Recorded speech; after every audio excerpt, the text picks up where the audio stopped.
ஆலய தீபம் நேயர்கள் அனைவருக்கும் வணக்கம். ஆலய தீபம் சேனல்ல நீங்க பார்த்து கொண்டிருக்கிறது ஜூலை மாதத்துல 12 ராசிகளுக்கும் எப்படி இருக்க போகிறது என்கின்ற ராசி பலனை. இந்த ராசி பலனை உங்களுக்காக வழங்க வந்திருக்கிறேன். நான் மீனாட்சி சுப்பிரமணியன், ஜோதிடர் மற்றும் பக்தி சொற்பொழிவாளர். ஆலய தீபம் சேனலை சப்ஸ்கிரைப் பண்ணிக்கோங்க. இது போன்ற பயனுள்ள பதிவுகள் நிறைய தொடர்ந்து வரப்போகிறது. உங்களுடைய நண்பர்கள், உறவுகள் இடத்துல இந்த சேனலை நீங்கள் ஷேர் பண்ணலாம். அதே மாதிரி பெல் பட்டன் கிளிக் பண்ணீங்க அப்படின்னா எங்களுடைய வீடியோ விரைவில் உங்களை வந்து சேரும். 12 ராசிக்கும் எப்படி ஜூலை மாதம் அமைய போகிறது அப்படின்னு பார்க்கறதுக்கு முன்னாடி கோச்சாரத்தில் கிரகங்களின் நிலவரங்கள் என்னென்ன அப்படிங்கிறத பார்க்கணும். ஒரு ராசியில் வருடக்கணக்கில் சஞ்சாரம் செய்யக்கூடிய ராகு, கேது, குரு மற்றும் சனி இவர்களுடைய பெயர்ச்சி எதுவும் இந்த ஜூலை மாதத்தில் இல்லை. இந்த ஜூலை மாதம் முழுவதும் கும்பத்தில் வக்ரகதியில் சனியும், மீனத்தில் ராகுவும், கன்னியில் கேதுவும், ரிஷபத்தில் குருவும் சஞ்சாரம் செய்ய போகிறாங்க. மாதாந்திர கிரகங்கள் அப்படின்னு சொல்லக்கூடிய செவ்வாய், புதன், சுக்கிரன் இவர்களின் பெயர்ச்சி நிச்சயம் உண்டு. ஜூலை மாதத்தில் 2 தமிழ் மாதங்கள் வரும். ஆனி மாதம், ஆடி மாதம். தோராயமாக 15 நாட்கள் அப்படின்னு எடுக்கலாம். இப்படி பார்க்கும் பொழுது சூரியன் ஜூலை 17 வரை மிதுனத்திலும் அதன் பிறகு கடகத்திலும், ஜூலை 13ஆம் தேதி வரை செவ்வாய் மேஷத்திலும் அதன் பிறகு ரிஷபத்திலும், ஜூலை 20ஆம் தேதி வரை புதன் கடகத்திலும் அதன் பின்பு சிம்மத்திலும், ஜூலை 8ஆம் தேதி வரை சுக்கிரன் மிதுனத்திலும் அதன் பிறகு கடகத்திலும் சஞ்சாரம் செய்ய போறாங்க. இந்த கோச்சார கிரகத்தின் அடிப்படையில் இப்போ ஒவ்வொரு ராசிக்கும் ஜூலை மாதம் எப்படி அமைய போகிறது அப்படிங்கிறத பார்க்கலாம் வாங்க. துலாம் ராசிக்காரர்களுக்கு இந்த ஜூலை மாதம் எப்படி அமைய போகிறது? இந்த மாத தொடக்கத்தில் உங்களுடைய ராசியாதிபதி ராசிக்கு 9ஆம் வீட்டில் அமர்ந்திருக்க போறார் முதல் வாரத்துல. அந்த நேரத்துல உங்க ராசிக்கு 7ஆம் இடமான மேஷத்தில் அந்த அதிபதியான செவ்வாய் ஆட்சி பலத்தோட உட்கார போறார். நிறைய துலாம் ராசி அன்பர்களுக்கு கெட்டி மேளம் கொட்ட போகுது. திருமண வயதுல இருக்கவங்களுக்கு மனதிற்கு விருப்பமான வரனை திருமணத்திற்கு நீங்க முடிப்பீங்க. இது ஒரு அற்புதமான அமைப்பாக இருக்கும். திருமணம் ஆன துலாம் ராசி அன்பர்கள் கணவன் மனைவி இடையே ஒற்றுமை அதிகரிக்கும். மனம் விட்டு இருவரும் பேசிக்கொள்ளக்கூடிய அமைப்பு, நேரம் கிடைக்கும் போதெல்லாம் மனம் விட்டு பேசக்கூடிய அமைப்பு. ஏதோ மொபைல் ஃபோனை எடுத்து வச்சுட்டு வேலைன்னு வீட்டில் உட்காராம, கம்ப்யூட்டர் முன்னாடி உட்காராம ஃபேமிலியோடு ஸ்பெண்ட் பண்ணுறது, வெளியில் போயிட்டு வருது, சந்தோஷமாக பிடிச்ச இடங்களுக்கு போகிறது, இந்த மாதிரியான அமைப்பு இந்த மாதத்தின் தொடக்கத்தில் உங்களுக்கு இருக்க போகிறது. பணவரவும் ஓரளவுக்கு நன்றாகவே உங்களுக்கு இருக்கும். எதிர்பாராத பணவரவுகள் இல்லை, என்னைக்கோ யாருக்கோ கொடுத்து வச்சிருந்த காசு நமக்கு திருப்பி கையில் வருது. இல்லை ஒரு பிஸ்னஸ் பண்ணுறீங்க அப்படின்னா கடனுக்கு நீங்கள் வியாபாரம் பண்ணியிருப்பீங்க, அந்த கடனெல்லாம் அவங்க கஸ்டமர்ஸ் திருப்பி கொண்டு வந்து உங்களுக்கு அடைப்பாங்க. இந்த மாதிரி ஏதோ ஒரு வகையில் எதிர்பாராத விதத்தில் சில பண வரவுகள் அப்படிங்கிறது இந்த மாதத்தில் உங்களுக்கு கிடைப்பதற்கு வாய்ப்பு அதிகம். ஒரு வேலை செய்கிற இடத்துல உங்களுக்கு அங்கீகாரம் கிடைக்கும், ஒத்துழைப்பு கிடைக்கும், சக ஊழியர் உங்களை புரிந்து கொண்டு நடப்பாங்க. ஏதோ ஒரு ஹெல்ப் கேட்டிங்கன்னா டக்குன்னு பண்ணி கொடுப்பாங்க. அதே மாதிரி உங்களுக்கு கூட்டு தொழில் வியாபாரம் பண்ணுறீங்கன்னா இரட்டிப்பு லாபத்தை பார்க்கக்கூடிய அமைப்பு இந்த மாதத்தின் தொடக்கத்தில் உங்களுக்கு அற்புதமாகவே இருக்கும். துலாம் ராசி என்பர்களை பொறுத்த வரைக்கும் சூரியனுடைய அமர்வு, ஏன்னா லாபாதிபதி அப்படின்னு சொல்லக்கூடியவரே உங்களுக்கு சூரியன் தான். அவருடைய அமர்வு இந்த மாத தொடக்கத்தில் முதல் 17 நாட்கள் 9ஆம் இடத்துலையும் அதன் பிறகு 10ஆம் இடத்துலையும் இருக்க போகிறார். இது தொழில் ரீதியான முன்னேற்றத்தை குறிக்கக்கூடிய அமைப்பு. புதுசா தொழில் தொடங்கணும் அப்படின்னு ரொம்ப நாளா காத்துட்டு இருக்கவங்களுக்கு தசாபுக்தி காலங்களும் நல்லா போயிட்டு இருக்கு, தொழில் ஸ்தானமும் நல்லா இருக்கு அப்படிங்கிறவங்க இந்த மாதத்துல அதற்கான முயற்சிகள்ல நீங்க இறங்குனீங்க அப்படின்னா உங்களுக்கு மிகவும் சாதகமான எல்லா விஷயமும் நடக்கும். வேலை செய்யற இடத்துலையும் உங்களுக்கான அங்கீகாரம் அப்படிங்கிறது கிடைக்க வாய்ப்புகள் உண்டு.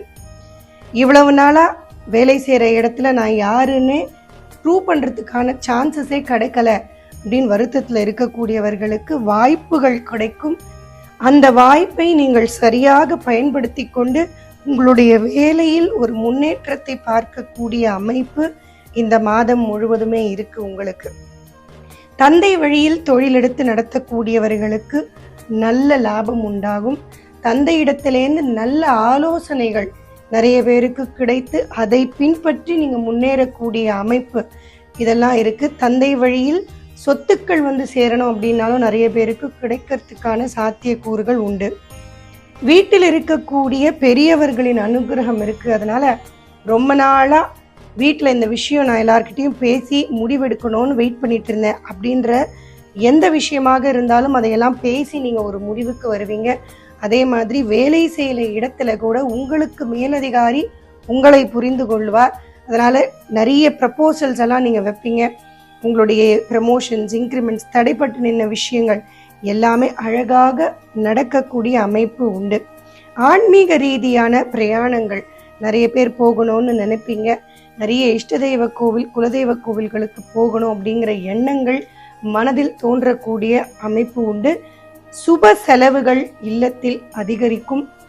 செலவுகள் எவ்வளவு இருந்தாலுமே அதை ஈடுகட்டக்கூடிய அளவுக்கு பணவரவும் இந்த மாதத்துல உங்களுக்கு அதிகமாக வருவதற்கு வாய்ப்புகள் உண்டு. துலாம் ராசிக்காரர்கள் உங்களுடைய குலதெய்வ வழிபாடு அப்படிங்கிறத இந்த மாதத்துல நீங்க விடக்கூடாது. இல்லத்திலிருந்தே என்னென்ன வழிபாடுகள் நீங்க குலதெய்வத்துக்காக செய்வீங்களோ அதை கட்டாயம் தவறாம இந்த மாதத்தில் செய்யணும். முடிந்தா ஆலயம் சென்று குலதெய்வ வழிபாடு செய்வதும் மிக மிக அனுக்கிரகத்தை உங்களுக்கு ஏற்படுத்தி கொடுக்கும். உங்களுடைய குழந்தைகளின் வாழ்க்கையில அது ஒரு முன்னேற்றத்தை கொடுக்கும். உங்களுடைய குழந்தைகளின் ஆரோக்கியத்தில் நீங்கள் அக்கறை செலுத்த வேண்டியது மிகவும் அவசியம். உங்களுடைய ஆரோக்கியத்திலையும் கொஞ்சம் உங்களுக்கு கவனம் தேவை. ஏதாவது உங்களுக்கு உடம்பு உபாதைகள் இருக்கு அப்படின்னா அதை உடனே நீங்கள் மருத்துவரிடத்தில் சென்று காண்பித்து சரி செய்து கொள்ள வேண்டியது மிகவும் அவசியம். வீடு, வண்டி, வாகனங்கள் எது வாங்குறதா இருந்தாலும் ஆவணங்களை ஒரு முறைக்கு இருமுறை சரி செய்து விட்டு நீங்க வாங்கணும். வீட்டில் வயதான தாய் இருக்காங்க அப்படின்னா அவர்களுடைய தேவைகள் என்ன என்பதை நீங்க கேட்டறிந்து செய்ய வேண்டியது அவசியம். அவர்களுக்காக நீங்க மருத்துவ செலவுகளோ இல்லை அவர்கள் தேவை என்னவோ அதற்காக சில செலவுகளோ செய்யக்கூடிய வாய்ப்புகள் உண்டு. தாய் வழி உறவுகளிடத்தில் கொஞ்சம் கவனமாகவும் சில நேரங்கள்ல விட்டு கொடுத்து போக வேண்டிய சூழல்களும் இந்த மாதத்துல ஏற்படலாம். துலாம் ராசிக்காரர்கள் படிக்கும் வயதில் இருக்கக்கூடிய மாணவர்களாக இருந்தா படிப்பில் ஆர்வம் சற்று குறைய வாய்ப்புண்டு. கவன சிதறல்கள் அதிகமாக இருக்கும். சொன்ன பாடத்தையே ஒரு 10 முறை படித்தாலுமே கூட நினைவில் இருக்காத அமைப்பு இருக்கு. அதனால கொஞ்சம் நேரம் செலவழிக்கிற மாதிரி இருக்கும். அதிக நேரம் படித்தாலுமே புரியலையே அப்படிங்கிற ஒரு குழப்பம் மாணவர்களிடையே இருக்கும். அதனால துலாம் ராசியில யாராவது குழந்தைகள் இல்லத்துல இருக்காங்கன்னா கொஞ்சம் அவங்களுக்காக நேரம் செலவழித்து உட்கார்ந்து படிக்க வைக்க வேண்டியது மிகவும் அவசியமாக இருக்கு. பணம் கையாளும் விஷயத்துல மிகவும் கவனமாக இருக்கணும். மாதத்தின் பிற்பகுதியில மிகவும் கவனமாக இருக்கணும். அதுவும் நீங்க ரொம்ப முக்கியமான பொறுப்புகள்ல ஒரு பேங்க், வங்கி இந்த மாதிரி இடத்துல இல்லை கேஷியரா இருக்கீங்க, இந்த மாதிரியான வேலைகள்லாம் செய்றீங்க அப்படின்னா பணம் கையாளும் இடத்துல இருக்கீங்கன்னா ரொம்ப ரொம்ப கவனமாக இருக்கணும். முடிந்த வரையிலும் இந்த மாதத்துல கடன் வாங்குவது, கடன் கொடுப்பது அப்படிங்கிறத கொஞ்சம் நீங்க தவிர்த்து கொள்ளுறது மிகவும் அவசியமாக இருக்கு. இதுவரைக்கும் துலாம் ராசி அன்பர்களுக்கு இந்த ஜூலை மாதம் எப்படி இருக்கும் அப்படிங்கறத நம்ம பார்த்தோம். இப்போ இந்த ஜூலை மாதத்துல துலாம் ராசி அன்பர்களுக்கான சந்திராஷ்டம நாட்கள் என்னென்னைக்கு அப்படின்னு பார்க்கலாம்.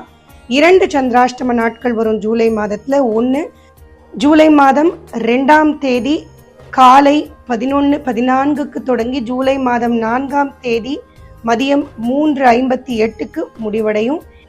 அடுத்த சந்திராஷ்டம நாள் ஜூலை மாதம் 29ஆம் தேதி மாலை 4:45 தொடங்கி ஜூலை மாதம் 31ஆம் தேதி இரவு 10:15 முடிவடையும். மீண்டும் அடுத்த பதிவில் சந்திக்கிறேன். நன்றி, வணக்கம், ராம் ராம்.